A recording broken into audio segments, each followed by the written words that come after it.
Hi, welcome to another episode of A Closer Look, a show where we lean in and take a close look at something that we're interested in the Upper Valley. My name is Donna Giroux. I'm the Executive Director of CATV, and with me today, I'm very excited, is Marcos Stafne. Did I get your last name correct? You did. He's the Executive Director of the Montshire Museum of Science. There you go.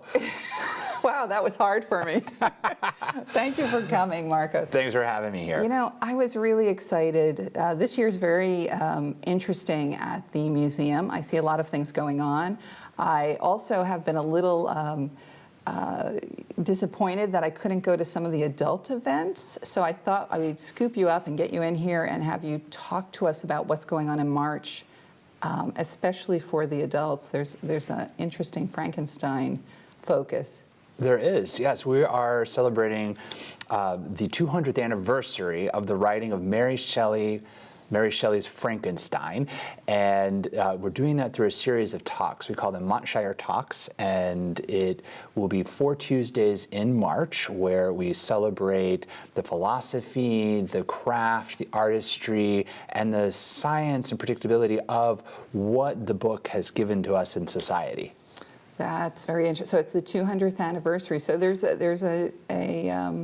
something called Frankenstein200. Is that part of it? Sure. So there's a national sort of celebration of the book that's happening with a number of museums and libraries all across the country. It was initiated through the University of Arizona and the National Informal Science Education Network. It's called NISENet.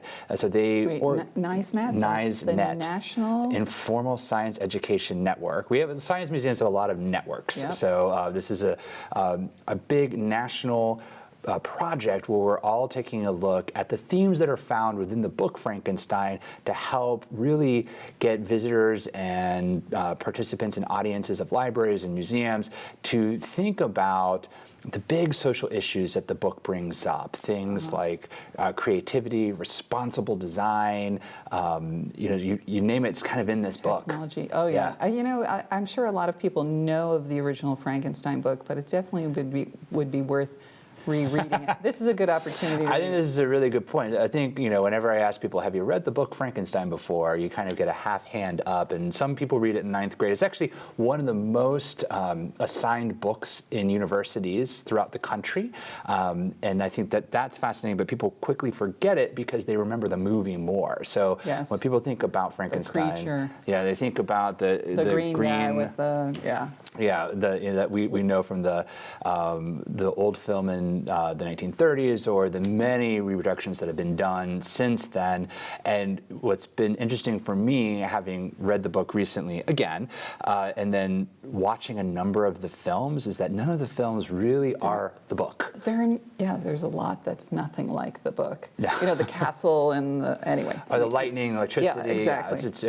It's not quite the same. And I think people would be surprised that the actual science that's in the book is contained to about 1 paragraph. When the creature is sort of when the creature comes alive, and it's not even very specific. It's like, it was a dark and stormy night in November, and he uses some tools to create the implements of life. Wait, don't give up the. Oh yeah, well, this is like early in the book, so we're not ruining it. Well, Mary Shelly isn't exactly a science writer, and especially since she wrote it in 1818, I imagine. Right. I assume it's 1818. It's when it was published. Yeah. Yeah. Very well. So why the Montshire? I would think that Frankenstein, that a focus would be from the library or from a literary group. So why is the Science Museum so invested in Frankenstein? Well, I think that the ideas that come from the book in terms of design, creation, development, technology are very much alive in any science museum. We work a lot in design theory and thinking about what is responsible design and how can we do different types of iterations. Okay, but let me stop you. When you say design, people might be watching, might be thinking about, pen to paper or creating a landscape. So when you're talking about design, can you? Well, let's think about design from an engineering perspective, right? So their engineering encompasses so many things like mechanics and civil engineering, but also biological engineering. So there's a whole movement in synthetic biology, or reworking the genome, or reworking DNA. So when we think about how we build things, we can do it from a very microbiological level, which is what the book is suggesting somehow through some very unspecific way. Victor Frankenstein pieces together the flesh of multiple people and designs and engineers life to happen again. The creature. The creature. There's also... and the creature's surprisingly, if I remember, I read it years ago, is surprisingly sophisticated, and after a while... He's a quick learner. Yeah, exactly. He's a quick learner. Exactly. So yes, he learns French and then then German, and he learns to read all on his own. Yeah, he's an autodidact. He does it all on his. Yeah. Well, you know, the brain was somebody else's, so you have to think. That's how I sort of give myself poetic license in the reading of this, which was a developed brain that the creature had, and then just maybe sort of remembering things. You're right. It's not the abnormal brain of young Frankenstein. Right. No, it's that's a bad joke. I get it. But what we're here really to talk about, and I'm very excited, is the Tuesdays of March. So talk to me. This is going to air probably after one of the best parts. What's your first event? Tell me about the first event. Sure. So we have a really wonderful speaker coming in from the University of Vermont named Michael Eschu, and he's going to be talking about the philosophy of science using Frankenstein as a frame for that. What are the ethics behind what scientists create and do? You know, we often think very optimistically about what the benefits of science are, but science is often a two-sided coin. For everything amazing that we're creating, there are sometimes byproducts that aren't as helpful to humans. And so how do we morally weigh the decisions that we have to think about when pursuing the scientific endeavor? So he'll be coming in to speak about issues in moral philosophy, ethics, things that the book really delves into. Who is responsible for the acts of Frankenstein's monster or creature? Is Frankenstein responsible? Is the creature responsible? Is society responsible? Are the people who allowed Frankenstein to even have the tools to do this responsible? It's a big question. And I'm sure Victor Frankenstein, he's a bit, he feels responsible because he gets all depressed and hides and sleeps and. Sort of, you know. I think the key thing to think about in the book is, and we see this in the movie portrayals a lot of Victor Frankenstein being really sort of this older scientist. Yes. He's really young. He's in college man. When he's doing this, and he's messing around with things that people have told him not to mess around with. And his science in the book is a bit more of the like alchemist or natural philosophy of the ancients that he's messing about with to then get him to the point of being able to create the creature. So it's sort of up in the air how responsible he feels, and that's a big question in the book. He feels horrible about the things that the monster does, but quite often he sort of shirks his responsibility. Right. That's the immaturity. I think it's going to be a great talk, and by the time we see this on TV, the talk will be over, but I wanted the audience to know about it because you're going to let us film it. That's right. So they'll be able to watch it on our video on demand system and ponder those ethical thoughts. Mm-hmm. So then after that, the following Tuesday, what are you going to work on? Well, we are doing a reading of a science theater piece. So science theater is this whole genre. Museum theater is a sort of genre of interpretive theatrical works that happen in museums all across the country. And we have a really great piece that we found called Finding Frankenstein, which is about the life of Mary Shelly. And we're really lucky to have Northern Stage's Amanda Rafuse come to...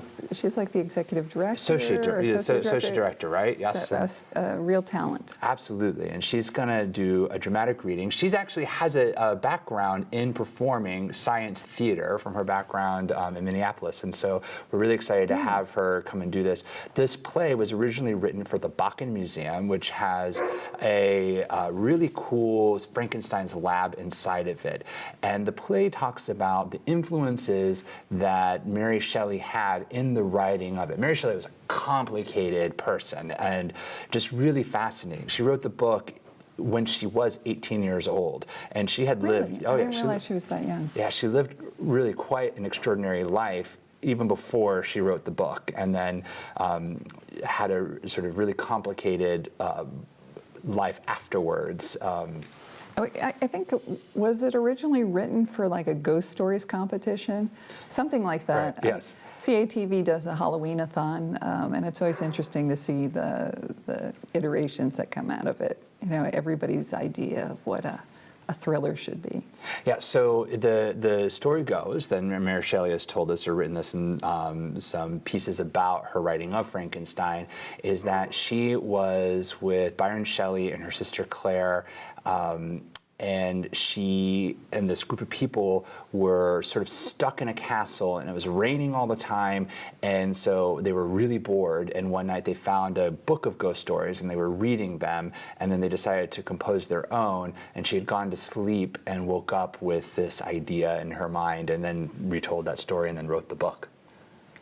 I wonder how real that that interpretation is. You know, like it's the myth of how a great piece of work came to light. Speaking of which, my daughters both took science fiction in high school, and the very first piece of science fiction literature is Frankenstein that they studied.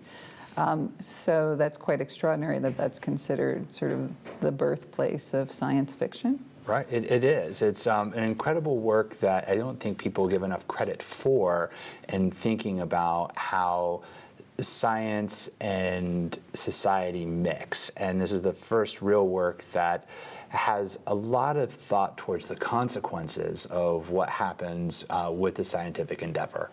And to think that that's the first lead substantial work about that, it's just quite extraordinary.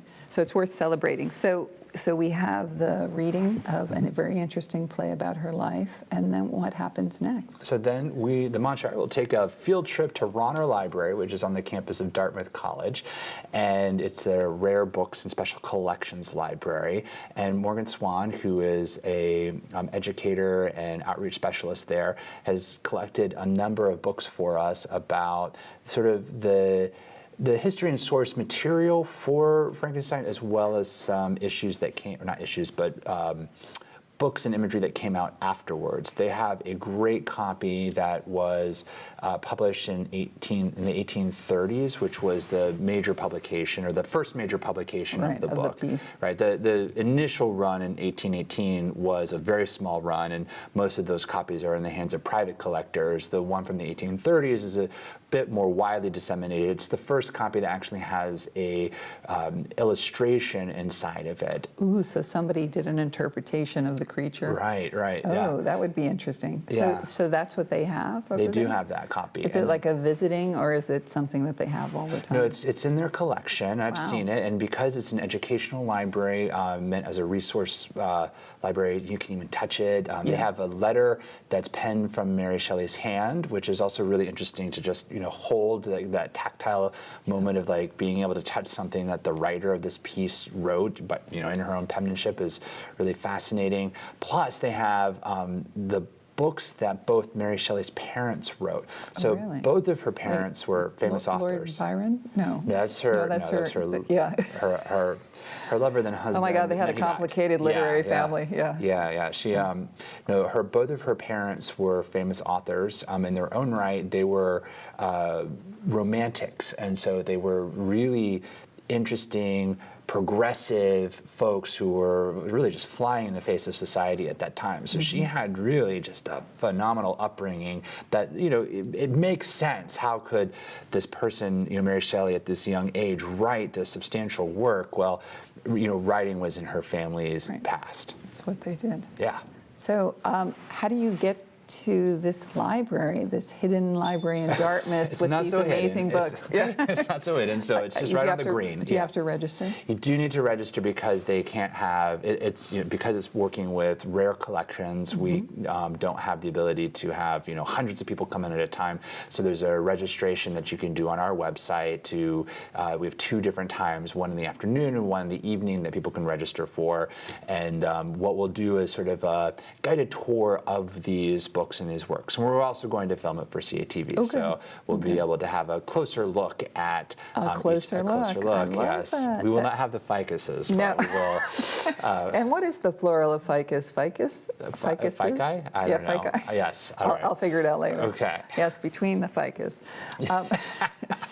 So that sounds very exciting. So do you think it's a very limited number, like 10 people in each thing, or is in the it? afternoon, it's just capped at 15 people, and then in the evening, we're able to open it up a bit more. They're opening the library for us after hours, so we'll be able to bring in about 35 people to take a look at it. Wow, you must have clout.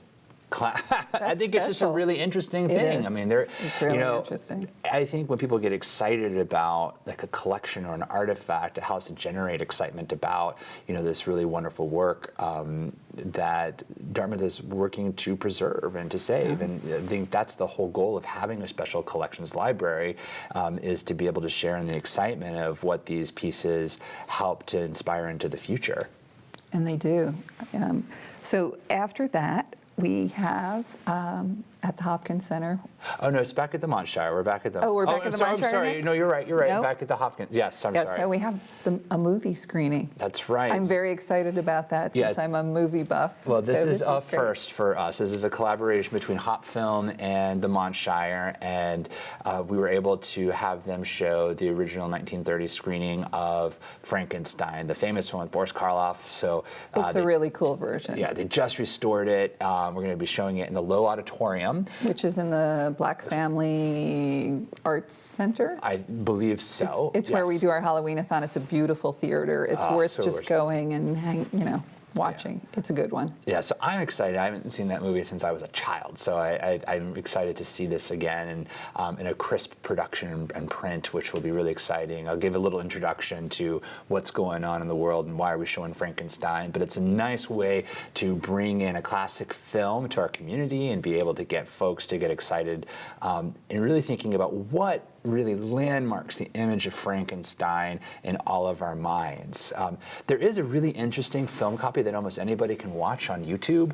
It's one that was developed by Thomas Edison Studios, and it's about a 14-minute film of Frankenstein that you can watch, and it's actually quite grotesque. Like the monster in it, it's really fascinating that it was so just... The interpretation was so gross scary. And scary for like the earlier 1900s, and then I think that the mindset was, don't mess with God and the divine creation. And, Yeah, well, that's the mindset of the book. Yeah, that's definitely like what the book's trying to say. Like, hey, don't mess with Mother Nature. Exactly. Here. But I imagine, visually, I'm sure they wanted to scare everybody. Yeah, and it's pretty scary. We filmed it. We held a celebration in January during one of our Montshire Unleashed programs, which is evening that we have for adults about once a month. I love that. Yeah, it's a lot of fun. I love that, just adults playing with bubbles and... Yeah, you like bubbles too. Everyone likes bubbles, but who doesn't like the bubbles? We step back sometimes if there are kids in the room because we want the kids to have the primary experience.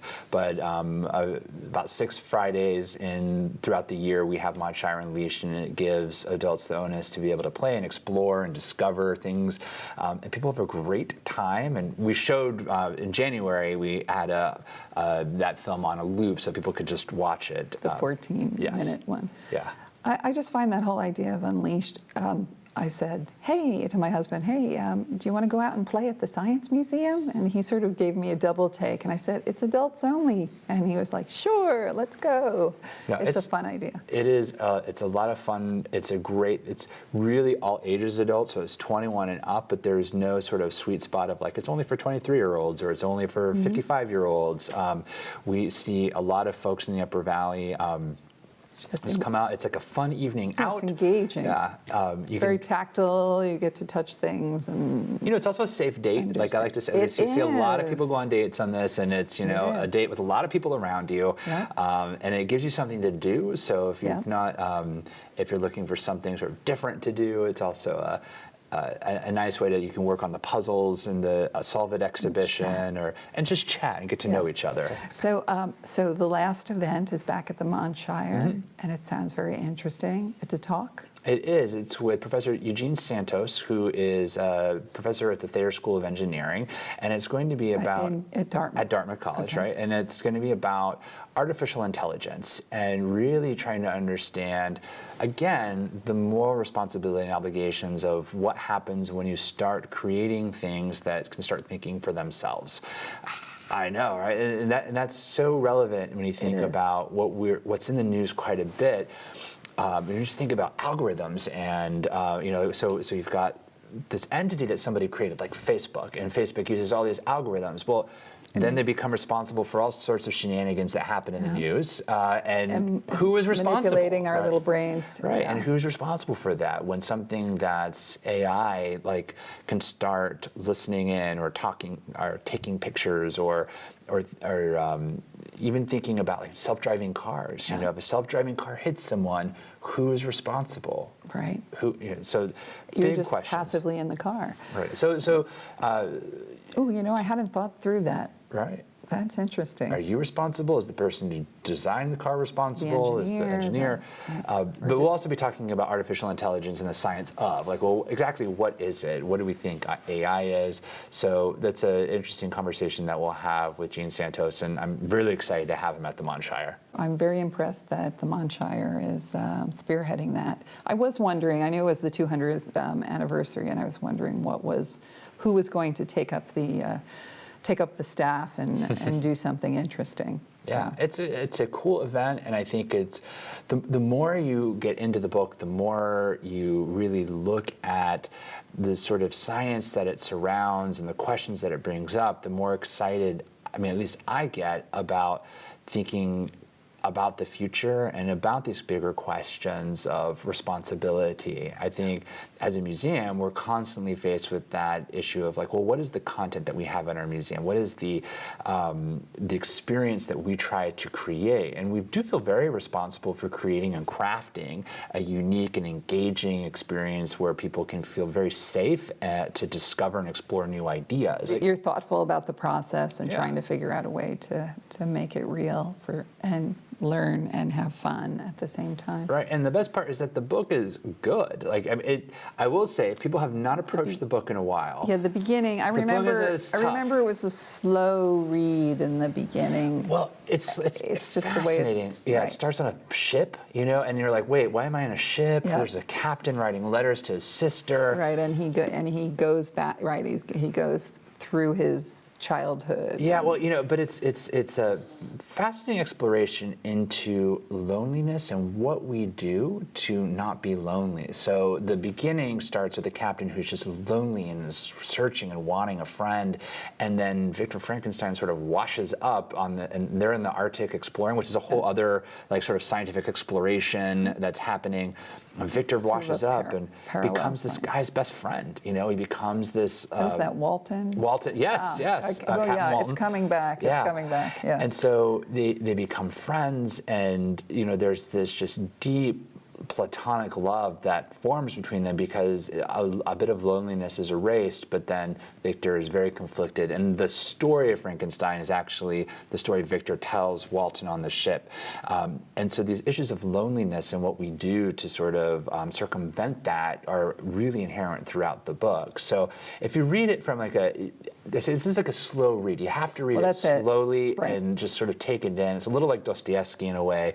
You just have to sort of pace yourself on the sentences because Mary Shelley writes in this really fascinating way where the characters go from the depths of despair to like unbelievable We're contentedness happy. Yeah. within a paragraph. And everything, I think what she's doing is really just trying to get your mind switching back and forth. And this is really one of the first books that there is no clear-cut villain, there's no clear-cut hero, and you have to constantly sort of examine within yourself, like who is the Right. who's right in this. Right. No one's really right, and everything ends horribly. But Shh, don't give it away. I know.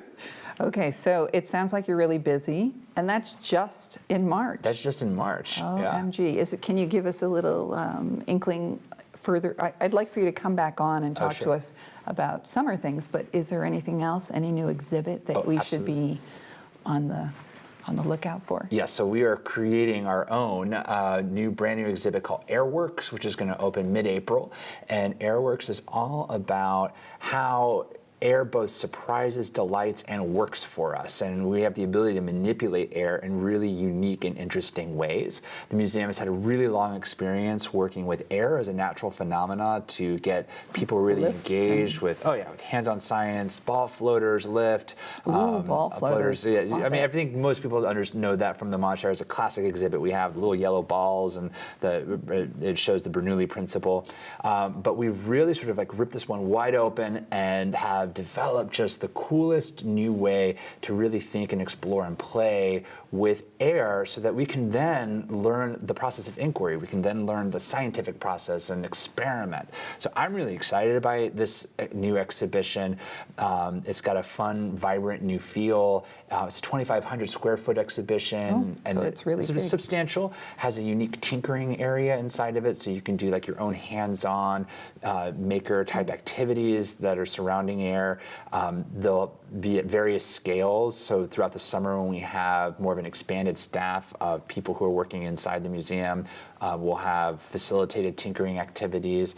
Who doesn't like to tinker? Who does not like to? Nobody. That's I mean, it. Who doesn't like to tinker? So that starts, what's the day? What's the launch of that? April 14th, I want to say. April 13th, we're having a preview party at Montshire Unleashed. So if you go to that Montshire Unleashed, you get a sneak peek. That's a good one. And then April 14th, the exhibition will open. So you're testing it out on the adults. Absolutely. All right, so I think we need to wrap it up. But before that, I just wanted to show you, I want you to see that I am a Montshire fan. Yes. I love your boutique. I don't know, what do you call it? The Your museum store. Gift store. The museum store. And I bought some of these goodies. I don't know whether they're little books about, we're big walkers, so we had some tree books, and I'm married to a Frenchman, so of course when we walk we have to examine every mushroom type. And this beautiful, beautiful, beautiful, actually they're individual sheets, but it's our calendar this year. The graphics on it are just absolutely stunning. So whoever's doing the buying for your store, I'm super impressed. Great stocking stuffers, great fun stuff. I just want to encourage people to come. Yeah, because you can come. About a store, you can go without having to pay admission. You can go right into the store. I think, it's a unique space where we really do curate experiences that are aligned to what we have in the museum, but also science more broadly. So you're going to find lots of amazing science kits, science books, and books for a range of kids, like from toddler all the way through tween books and adult books. You also have kits that I didn't really examine. They're kits like that are Montshire branded. Tinkering kits. Yep. Yeah, it was pretty cool to look at. I thought, is there a reason I need to buy that? I haven't figured out a reason to buy those great yet. gifts. Okay. Yeah, so we have 6 of those. So we self-developed those, and we've been working on those for a number of years, and so now we have them in a really expanded way. So there are 6 of them. We're developing more. Cool. And it's a great, affordable way, actually, to get tinkering into the hands of kids all throughout both Vermont and New Hampshire. It's our way of saying we believe in tinkering. We want to keep the price point low. A lot of these type of maker kits, if you're like getting a Scribblebot, from other types of kits are a little bit more expensive. For something that you're going to build, play with, and iterate with, which is design and redesign and design again, sometimes the kits are really expensive out there on the larger market. So one of our goals was to try to keep the price point down, because we really do want families doing science at the kitchen table. It's our aim to get folks doing science at home, at school, and in the museum. Good. So I'm gonna say goodbye to our audience. Thank you, Marcus. And please go to the Montshire Museum and come enjoy the events that are going on in March. Just if you enjoyed this show, you're welcome to be a host. Instead of seeing my puss, you could go ahead and host something you're interested in, and invite a guest on or host for us. We have plenty of ideas. We'd love to have you work with those. Or if you want to be a guest, please contact us at info@catv8.org. Bye-bye.